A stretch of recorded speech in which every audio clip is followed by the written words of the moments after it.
Welcome to This Week in East Brunswick. This week, Stuart Davis talks with Mayor Oskowsky about road construction projects on Route 18. Voice your concerns about cable television service coming up next week. Cable Television Advisory Committee member Stan Fisher gives the details. The 15th annual Doug Friedman tennis tournament took place this weekend, and children explored the Youth Services Department for the missing Inventor. All of this and much more is coming up, including information about the Kiwanis Club Antique Car Show coming up this weekend. Your Pet Doctor with Dolly Vasta and Dr. Brian Johnson, and a review of Monday night's Town Council meeting. But first, next week's schedule on Channel 8 includes several important special presentations. Tuesday night's regular programming will be preempted by live cablecasts of two local political forums. Ira Oskowsky and Kitty Martin will meet at 7 o'clock on Tuesday for the East Brunswick Mayoral Candidates Forum. And at 8:30, 4 candidates will vie for 2 council seats at the Town Council Candidates Forum. Both forums will be hosted by Regis Sloan. Channel 8 will also present 15-minute profiles with each of the candidates, with interviewer Peter Haskell from WCTC's News Department. Watch for scheduling details on the Community Bulletin Board. Also next week, Peggy Ballister-Howells investigates how to recycle and reduce grass clippings in a half-hour special. She speaks with Michael Oskowsky, Director of the Township's Department of Public Works and Water Resources, and with representatives from the DEPE, Toro, and Rutgers Agricultural Service. Monday's schedule includes Look Great, Feel Great at 10 and Stories from the Library at 10:30. Wednesday night, For Art's Sake, begins at 7:30, and The Arts at 8. On Thursday evening, it's This Week in East Brunswick at 7 and 8, and Aging Aspects at 7:30. There are several projects underway to improve Route 18 in East Brunswick. Stuart Davis spoke with the mayor to give residents an update. What type of improvements are going on at Route 18 right now? Well, basically, there are 4 separate improvements. The most notable, and many of the residents of East Brunswick know about it because it causes traffic at this point, but will eventually improve all the traffic in East Brunswick, is the Narracon Place improvements. That is improvements being done by the State DOT, Department of Transportation, and we expect it to be completed by the end of October. Those are improvements of widening Route 18, especially in the northbound direction, and that will improve traffic all the way up at Route 18 through New Brunswick. So we expect major improvements to the northbound side with these improvements. Southbound side also with Narracon will be greatly improved because they are widening some of the southbound direction. One of the other major improvements is the Edgeboro Road intersection. That intersection will be, actually what we will be doing is we will be taking down and condemning the motel and the Queen Diner and putting a jug handle in that location. That jug handle is probably going to be approximately about 5 times the size of the current jug handle, and with that we will be taking traffic off of Route 18 and allow southbound traffic to travel a little bit more easily. You know, right now most of the traffic in the southbound direction that is caused by the Edgeboro jug handle, people cutting off to go through Old Bridge Turnpike and Edgeboro Road, and we will be completely taking the traffic off of that road. That work should start by the end of October. We're still waiting for approvals from the state, and I expect it to fully happen very, very shortly. Now, with the construction that's underway on the northbound side, have you been satisfied with the progress of it, and what has the township done to keep things going along? We're not satisfied with the progress. We expected this to be completed by next year, and typical of the State Department of Transportation, they delayed the project. Council had sent various resolutions to the State DOT requesting the process be sped up. Obviously, that did not take place, and because of that, we are still going through the construction phase. But we have been assured by members of the DOT and leadership within the DOT that all improvements to that area will be completed by the end of October. Along with the delay that's taking place, were you satisfied with the safety of the operation? Do you feel it was handled in a safe manner? It was handled in a safe manner, and that's mainly because I had asked the Department of Public Safety to go out to the site and control traffic wherever possible, and to make sure it was as safe as possible for the residents of East Brunswick, and not only the residents of East Brunswick, but whoever used the Route 18 corridor. Obviously, the state DOT could have done a better job in guaranteeing safety. However, I think our Department of Public Safety has done a fine job to make sure that is as safe as possible through the construction phase. The Edgeboro jug handle is probably expected to greatly improve traffic flow on Route 18. What steps are being taken to ensure that that goes smoothly? Many steps. First of all, it has already been reviewed by the state DOT. We had engineers actually review the entire site, and all the plans are already set. We know it's going to go through. One of the beauties of the whole process is that this will not cost the residents of East Brunswick even 1 penny. It will be paid for by the Middlesex County Utilities Authority that has been contributing to East Brunswick at the rate of about $70,000 a month towards improvements to that intersection and that jug handle. So it will be completely paid for by the state, and I'll always support something that's paid for by outside. If we can import costs, that's the best thing that we can possibly do. But it's moving ahead very, very quickly. We all realize the importance of it. Many of the people that commute out of East Brunswick and into East Brunswick every day are really looking forward to this happening in the near future. Signalization on Route 18 is supposed to help greatly with the traffic as well. Could you explain that? Okay, that's a program where all the lights on the Route 18 corridor, all heading up all the way to New Brunswick, will be computerized, and all the lights will work together so traffic would flow very, very evenly through New Brunswick and south on Route 18 as well. We have had several delays from the state DOT. We're waiting for funding from them for quite a while, and they have assured us that the funding is there now. They will have it manned through a camera reviewing Route 18 almost on a 24-hour basis, and we will make sure that traffic flows as easily as possible through East Brunswick. I'm pretty confident that that, in conjunction with many other improvements, we will no longer have traffic on Route 18. A lot of residents were under the impression that the timing of all these improvements were going to be in timing with the completion of Tower Center. Is that a misunderstanding? Could you explain that? And what is Tower Center's commitment to these roads? Actually, the residents probably were right. We were hoping for many of these improvements to be done very, very long ago when Tower Center was approved. Many of us didn't like the idea that Tower Center was approved originally, but we all have to live with it, and what we were hoping was some of these improvements would be put in force. The most notable is what we call Ramp A. That was a jug handle or a turnaround that was going to go below Route 18 directly to the Tower Center. It was going to take traffic that was heading southbound off of Route 18 and bring it right to Tower Center when people wanted to go to the towers or the Ramada Renaissance Hotel. We are currently, and when I say we, the township is currently in litigation with the developer of that site, Alan Landis, and the owners of Tower Center to make sure that Ramp A is built. He does not want to build it at this particular point. However, we are going to force the developer to complete Ramp A because we believe it will greatly reduce number of cars in the southbound direction. Are there any concrete numbers as to what all these improvements will amount to in terms of traffic flow? Right. Well, one of the things that they're telling us is on the southbound direction, because of the improvements to the Edgeboro jug handle, we're pretty confident that we're going to have 100% improvement to the traffic situation on Route 18. On the northbound direction, with improvements being done by the DOT near Narracon, we're pretty sure that we're going to have at least a 20 to 25% improvement, and then maybe even more with the computerization and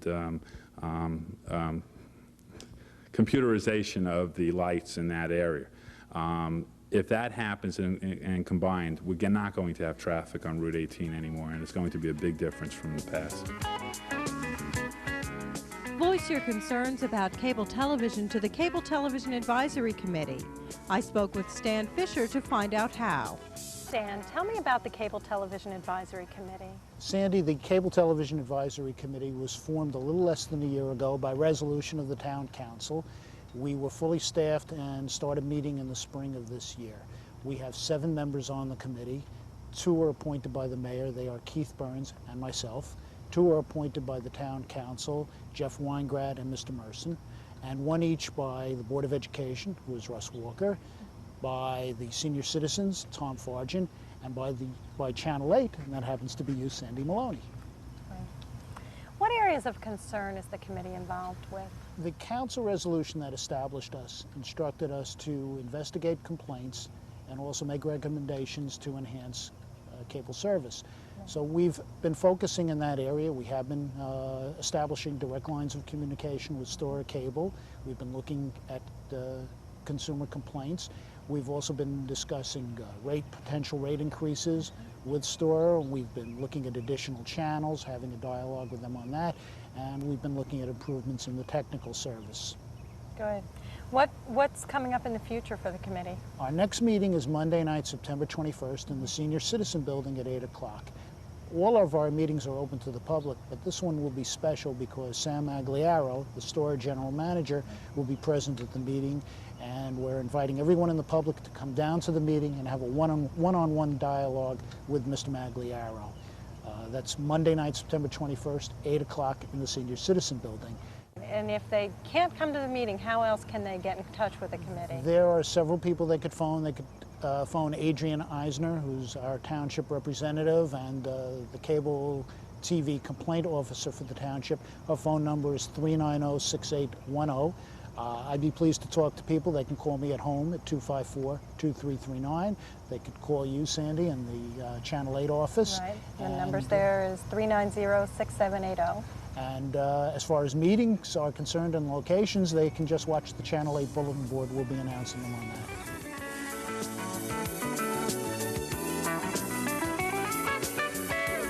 Hi, this is Francine Schiffman. And this is Emily Lamont. Overboard, starring Goldie Hawn and Kurt Russell, is a great comedy, Joanne refuses to pay for a $600 shoe rack for her yacht which was not to her satisfaction. and pushes Dean, the carpenter, overboard. When Dean sees Joanne on the news with amnesia, he takes advantage of the situation. Dean claims her as his wife and sends her to work at home. When Joanne recovers her memory and goes back to her old life, Dean and his children realize how much they need and love Joanne. to find out what happens next, go to the East Brunswick Public Library and rent Overboard. We give it 2 thumbs up. More than 200 antique cars will be featured this Sunday, September 20th, at the 30th Annual Antique Auto Festival at the Middlesex County Fairgrounds. The show is presented by the Kiwanis Club of East Brunswick and the Old Timers Auto Club.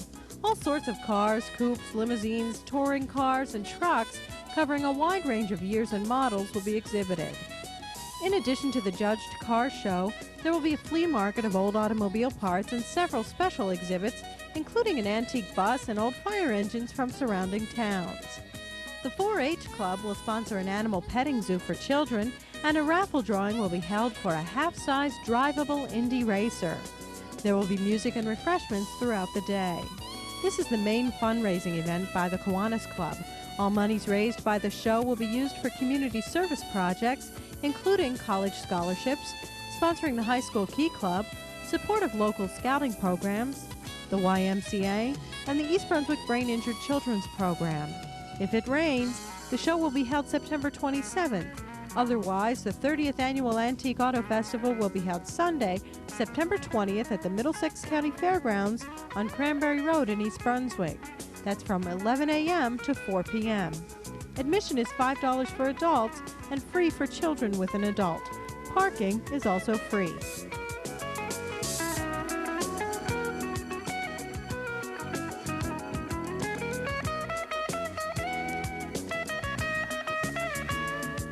Hi, welcome back once again to your Pet Doctor. I'm Dolly Vasta, host, and my co-host is... I'm Dr. Brian Johnson from the Cranberry Veterinary Hospital in East Brunswick.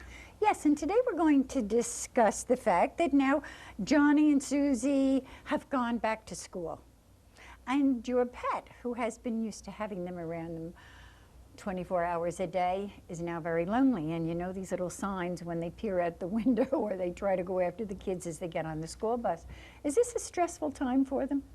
Actually, much more than some people realize. Exactly as you say, the dogs and cats have been playing with the kids 24 hours a day, sleeping with them, going out running in the backyard. Now all of a sudden, the dog or cat is being left alone or, in their mind, punished with no people. It's one of the most stressful periods of the year psychologically.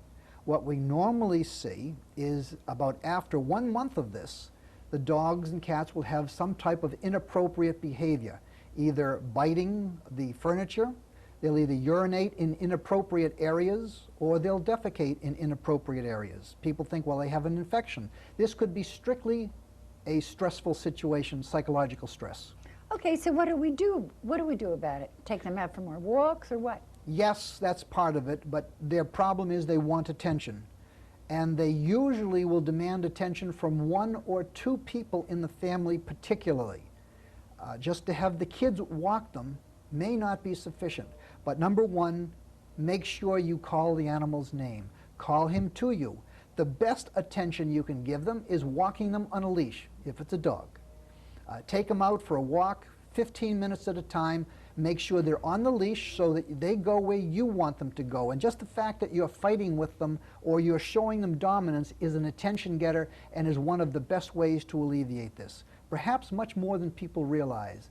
The cats will frequently come in with an inappropriate urination, and cats you don't have to take for a walk, but pick them up, carry them around the house, give them attention, play with them a little bit more. It's much more important than people realize. You know, it's kind of hard to believe. What is mother's relief that first day of school is an animal's disappointment? Well, for the first couple of days, maybe they get along, but if you would try to put yourself in their place, and this is what I try to do in all my treatments, if all of a sudden you had 3 or 4 friends around, and the next day you woke up and there's nobody, and day after day there's nobody, you begin to wonder, what's the matter with me? Well, the cat and dog does the same thing, and they start to exhibit different types of frustration, and that's the way it's manifest. So it's a very, very common problem. So remember that, folks. Play ball with your dog, take him for longer walks, and give him an awful lot of love. We'll see you all next week. The Mental Health Association of Somerset County presents the 11th annual Somerset Benefit Polo Match on Saturday, October 3rd, 1992. The event will be held at the Hillsborough Country Club in Neshannock Station, New Jersey, nestled in the beautiful Sauerland Mountains. In addition to the polo match, the day's activities will include Rutgers University Jazz Band, Amwell Valley Foxhounds, Icelandic horses, Mid-Atlantic Voltigeurs vaulting team, horse-drawn carriages, antique and classic cars, DJs International, Raritan Valley Choral Association, over 40 boutique shops, and Best in Tailgating Awards. General admission is $10, and tailgating and viewing area prices range from $100 to $175. For more information, call the Mental Health Association office in Bridgewater at 908-722-8520. Again, that number, 908-722-8520.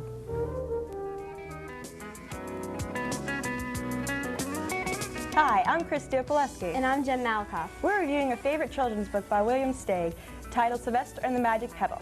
It tells the story of a donkey who collects pebbles of unique shape and color. One rainy day, he found a magic pebble that had the power to grant all wishes. Starting home to share his magic pebble with his family, Sylvester was frightened by a lion, and the wish he had made led to a year of sadness and separation from his parents. The lost son and his parents faced their problem with bravery and determination until the happy conclusion reunited them. It's a great book for children and adults alike. Not to mention, it's our TLC coordinator, Van Papadopoulos' favorite book as a child. So check it out at EV Library today. The weather this past weekend was ideal for the 15th annual Doug Friedman Tennis Tournament. Several kids from East Brunswick and the surrounding area participated in the double elimination tournament. The tournament, sponsored by Dr. and Mrs. Arthur Friedman and by the township, was originally the idea of their son, Doug.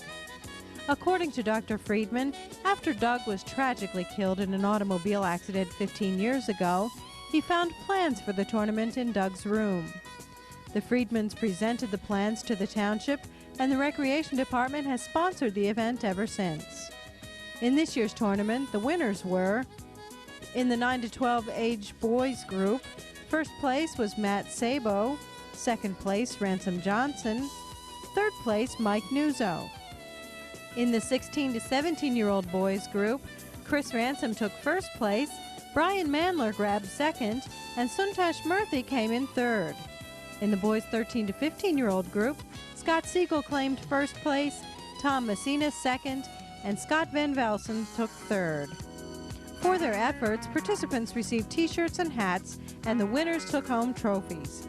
For information on next year's tournament, call the Township Division of Recreation at 390-6804. The library's Youth Services Department sponsored a Missing Inventors program this summer. The story goes something like this. Susan Lancaster, the well-known inventor of sports equipment, is being blackmailed by one of 5 suspects who presented a sports program at the library in June. Students in grades 7 and up have been on the case all summer, guided by Detective Carolyn Edmonds. On Thursday, September 10th, they received the case summary and submitted their solutions. The 5 suspects were again gathered in the library. One by one, Detective Edmonds, played by librarian Claudia Link, called them forward to explain their involvement in the case. Each was pronounced innocent until she reached figure skater Yvette Young. Young was the blackmailer who had forced Susan Lancaster into hiding. Yvette Young was placed under arrest. All of the students at the program received prizes. 3 students correctly identified the guilty party. They were Aladdin El Sayed, 12th grade, Ameha El Sayed, 9th grade, and Tangmo Kang, 8th grade. For more information about youth services programs, call the library at 390-6789. At Monday night's Township Council action meeting, Councilman Anthony Riccobono and Joe Hudak reported on a meeting of the Central Jersey Landfill Advisory Board that they attended. The group plans to conduct a health study of people in 17 towns in this area. This reflects the new, wider scope of study. Because of the number of landfills in our area, the group decided to reach out to the 17 contiguous communities in Middlesex County and a number of public officials to involve them in the study. Their scope is to find out if there is a problem first. They'll be using statistical data rather than the usual list of toxic chemicals.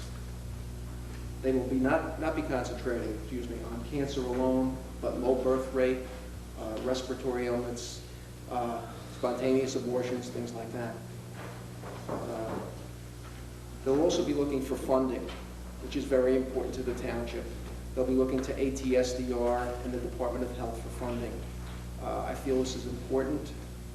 We need to save money for the taxpayers, and this is not just East Brunswick's problem. This is a problem of Middlesex County and our area in general. Councilman Hudak expressed concerns of the study being too large to benefit the residents of East Brunswick. He felt it would take too long to get the answers the group is looking for. Councilman Sporn agreed that a study of this magnitude needs federal funding and support. Mr. Hudak is right in indicating the tremendous scope of this particular job. It isn't a minor study, far from it. It figures to be one very major study. We cover a huge landmass which is potentially highly polluted. In other council news, a current tenant of the Hostways Motel on Route 18 asked the council what the time frame was on the construction project at Route 18 and Edgeboro Road. Township Attorney Bert Bush responded. We expect that we will get the appraisals within 3 to 4 weeks at the latest. The title searches hopefully will be in place by then, and we will know who to make the offers to. And once the offers are made, the property owners have 14 days to accept or reject. If we're in negotiations, we would not file condemnation proceedings with the court, but if our number is acceptable, we'll offer that number. The council has approved that tonight. So I would say in terms of a timeline, probably sometime within this year, we should have everything pretty clear as to what's going on in that property. That's all for now. Thanks for watching.